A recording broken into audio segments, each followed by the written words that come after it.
In the beginning, Ottumwa was first called Boonville when the settlers came to the area in the 1850s.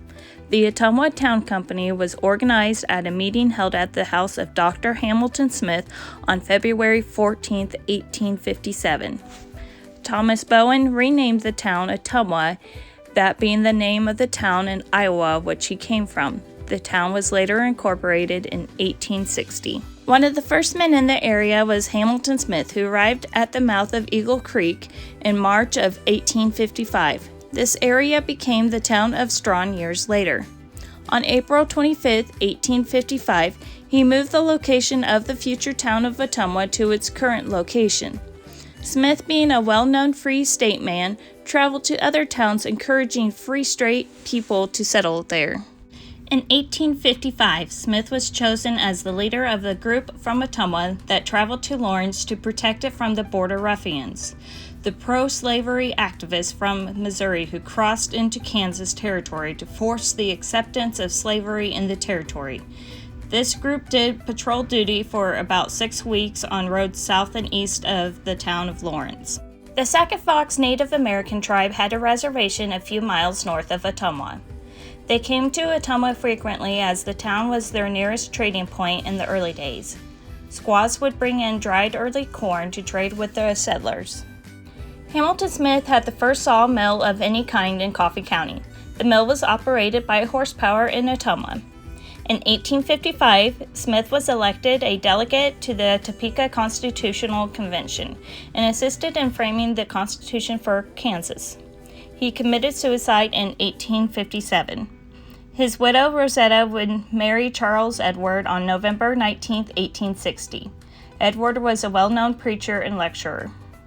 The first newspaper ever published in Coffey County was the Ottumwa Journal, with the first issue on August 29, 1857. The Ottumwa Journal was a 6-column paper. The newspaper only lasted 8 weeks, and there are no known surviving copies of this paper. The old printing office in Ottumwa was soon home to Dr. Jenks and his family. On October 11, 1859, the Neosho Valley Register newspaper in Burlington said this about the town. Ottumwa is said to be one of the prettiest town sites on the river. We are informed that the town is making considerable progress this fall in building and that it is increasingly steadily in population. Ottumwa has 2 hotels, stores, lawyers, physicians, and mechanics, and has good prospects of making a town of importance. On July 27, 1860, a tornado, or a frightful hurricane as the pioneers described it, hit Coffey County. The tornado lasted about 45 minutes, twisting trees and taking out homes in Burlington, Ottumwa, and Leroy. In Ottumwa, the Methodist parsonage was leveled and then soon caught fire from the stove. The Jenks building was blown into pieces and other homes and barns were destroyed. The businesses that were also hit were a cabinet shop, blacksmith, and the hotel barn. One of the prominent men in Ottumwa and was well known across the state was John T. Cox. He came to this county in 1857. He was described as an enthusiastically and aggressively a Free State man, a fighting abolitionist.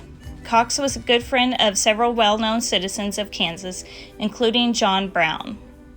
Brown had stayed at the Cox home on several occasions. Another prominent man that lived in Ottumwa was General Harrison Kelly. He arrived in the area at the age of 22. He was very involved in politics and held several positions in politics, including filling the vacancy in the United States of House of Representatives in 1888. Kelly and his wife are remembered for their hospitalities and charities. Today, the small, unincorporated town is made up of a few houses. John Redmond Reservoir is located just south of the quiet community.